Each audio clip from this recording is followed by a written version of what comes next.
Anime pisses me off. Rent a Girlfriend. Now, if you don't know Rent a Girlfriend, it's a slice of life anime that follows a character known as Kazuya and his journey being a bumbling, fumbling, no riz, no aura, no nothing idiot trying to figure out how to get a girlfriend. And his version of feeling cool after his ex broke up with him was renting a girlfriend in Japan, which is a very real thing you can do. See, the only problem is that he develops feelings for his rental girlfriend, and that's where the complications begin to stir. Now, the way I got into this anime was because I watched Bunny Girl Senpai at someone's recommendation. Rent a Girlfriend is a snail's pace, fingernail tale of a person with barely any character development trying to grow as a man. And after season 1, I was happy to just be like, yeah, I'm never watching this again because this is like fast food content. There's no point to watch it. You're just watching it to kill time. And the Rental Girlfriend manga just ended, which has over, I think, 200-ish or 300-ish chapters. And all these people were so dedicated that he was going to be like, Kazuya's going to get Chizuru in the end. And this is where it gets so weird and so funny, is that the author was actually in love with Chizuru in real life, who's not a real character, but he's a real person, but he's in love with this character he created. He's married,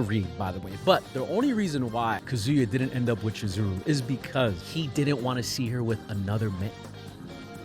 So let me get this right. You just made somebody commit to 200, 300 chapters or something, and then literally the payoff is her saying, I still want to be a rental girlfriend. I can't marry you. And then he goes, well, you'll always be my rental girlfriend, as she's gonna get her back shots blown out. But after watching the dumpster fire that was Rental Girlfriend, there was another recommendation that I got slapped in front of my desk. Domestic Girlfriend. Now, if you've seen Rental Girlfriend, this is like, okay, sure, Rental Girlfriend's got a little bit of charm to it. Domestic Girlfriend is probably the weirdest thing I've watched and made me so visibly uncomfortable that by the 6th, I think, or 7th episode, I completely tapped out and said, okay, I just need a synopsis on what's gonna happen here. Because the story follows a main character who is into his teacher. And then as he's following his teacher, he ends up sleeping with a girl named Rui, who was just like, hey, I just really want to experience the bedroom. There's no love. Can you just like put it in so I can see it? And he's just like, well, you know what? I'll tap it. And this is where it becomes complicated, is because after that whole fiasco, his dad remarries, and now he has 2 stepsisters, and the 2 stepsisters are Hina and Rui, who are both sisters. But this show explores like super weird forbidden love. Like as you're watching it, like you really have to be somebody who's just like, yeah,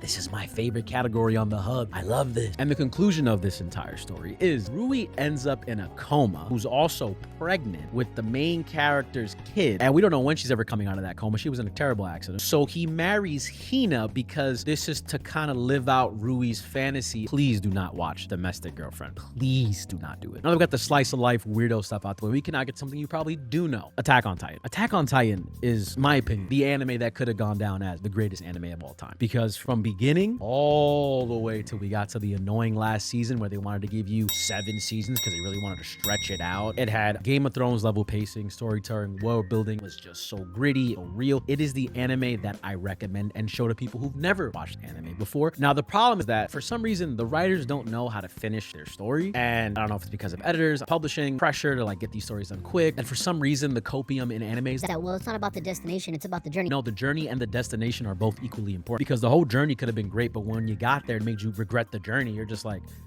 and Attack on Titan was so controversial with the ending because literally everybody was like, the reason why they have powers is because of this giant space little thing that pre-existed that somehow gives people the ability to transform into magical creatures.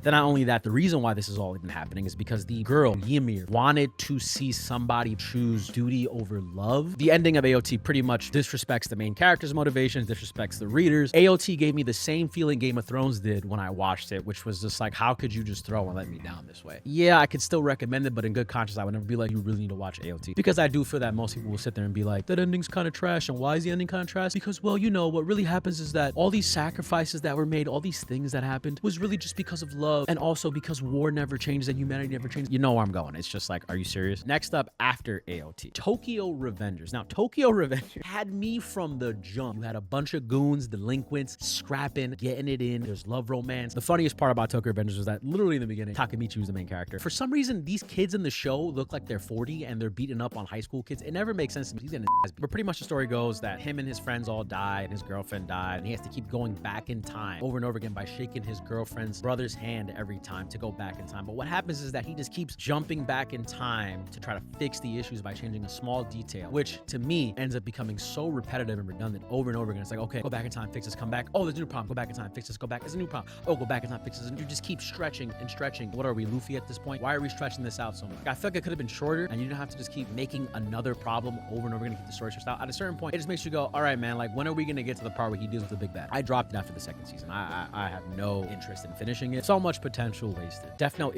was, and probably is the only anime with the most perfect, best ever 25 episodes in an anime. And the reason why I'm saying that is because it's not just 25 episodes, it's 37 episodes. And the problem with that is that Death Note is a story that follows Light Yagami, who is a guy who gets a magical book that can just sit there and be like, all right, people die if I write their names. And he's just focusing on like criminals. He's like Dexter Morgan in anime. And of course, when people just start magically dying, the world government or the world police force or the FBI, CIA, whoever's gonna be like, why are all these people dying out of nowhere? Is there a trend? So of course they get a detective to try to figure this thing out. And this ends up becoming the greatest rivalry of all time, because seeing L versus Kira was every episode, every page, you were just, oh my God, is he gonna catch him? It was the ultimate game of Tom and Jerry. It was Batman versus Joker. It was cinema. And up into episode 25, spoiler alert, Kira wins, Light wins, L dies and gets caught in the most beautiful way you go. It's so satisfying. If they would have cut it right at the end of it, you would have had an anime that would top Fullmetal Alchemist Brotherhood. It had everything. And not only that, it was a story that was similar to like an Infinity War in Marvel, where like the bad guy actually wins. We're not doing this like, oh my God, the good guys always have to win thing, which is what happens with Death Note, where they go, oh, actually, wait, hold on. He can't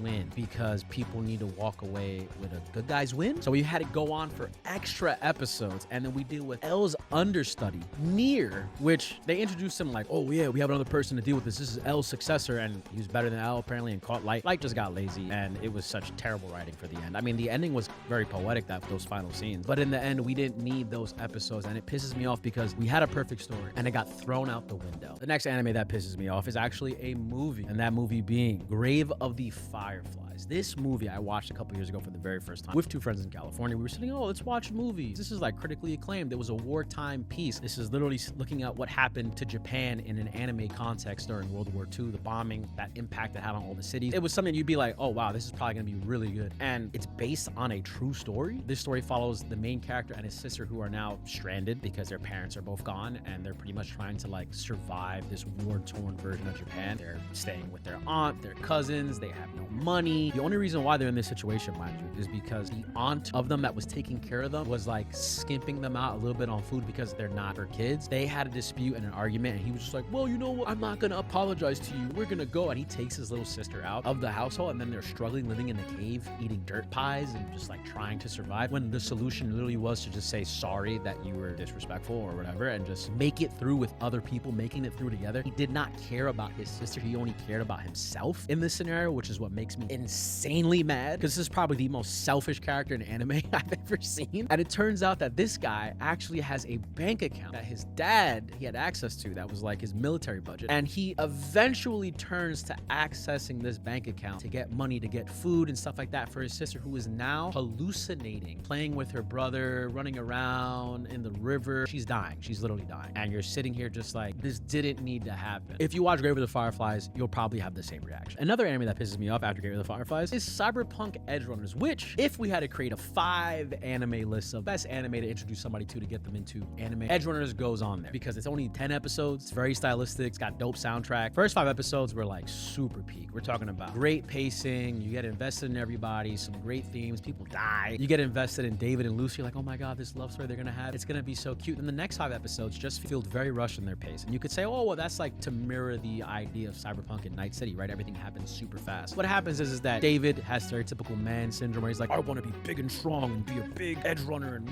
run the game. And after Main dies, who's the head honcho of the group, he literally takes his arms, he puts them on, he becomes this big buff dude, and then he's like running all these games. Like him and Lucy, the girl that he's in love with, that we were like super psyched to see in the second half, are like emotionally distant, and they don't communicate at all. It is the ABCs of a failing relationship. And then at the very end, David, who has never talked to Lucy about any of these things, who's also going through a mental breakdown, turns out that like he wants to help her achieve her dream, which is getting to the moon. But her dream of getting to the moon is to go to the moon with him, but he's gonna die in that process. And at every single point in there, he did not think at all, why am I doing all this? Do I have to do all this? We can get to the moon. This could all been avoided if I just would have talked to my girlfriend. And then he dies. And now Lucy's on the moon, sitting there crying like, I wish I could have been here with David. 10 episodes. That could have maybe been a 2-season anime. Maybe even just 15 episodes. It would have hit more. Lastly, we have one more anime. because it rightfully deserves the final spot in anime that pissed me off. One Piece. One Piece is the anime that frustrates me the most. And it's not because it's not good. No, I think One Piece is good. I think the sum of its parts, the majority of it, the vast amount of it is just mid. And you can sit there and be like, What do you mean it's just mid? What do you mean this is mid? I want you to sit down, go through every single One Piece arc and episode, because you're probably a One Piece fan if you're seeing this part, and really tell me all of it's good and all of it's not good. It has the peak of peak moments when you get there. You're like, oh my God, Marineford, oh my God, Ennis Lobby, all these things coming together. Then it just has a bunch of Mickey Mouse Roadhouse nonsense in the show. And you could say, well, that's because the animation studio Toei is just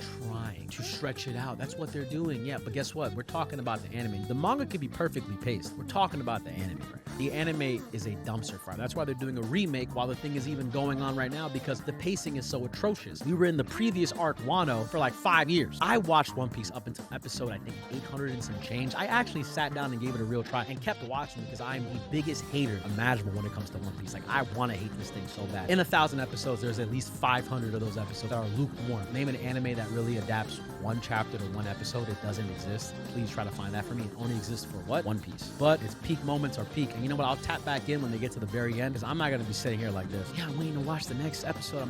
It's just not going to happen. And the fans are just like, what? It just what ruined it for me. If there were no fans, I probably would have enjoyed One Piece more. I probably wouldn't be as critical of One Piece. But because there's fans, I am pissed off to no end. But yeah, those are the anime that pissed me off. Let me know which ones pissed you off the most in the comments.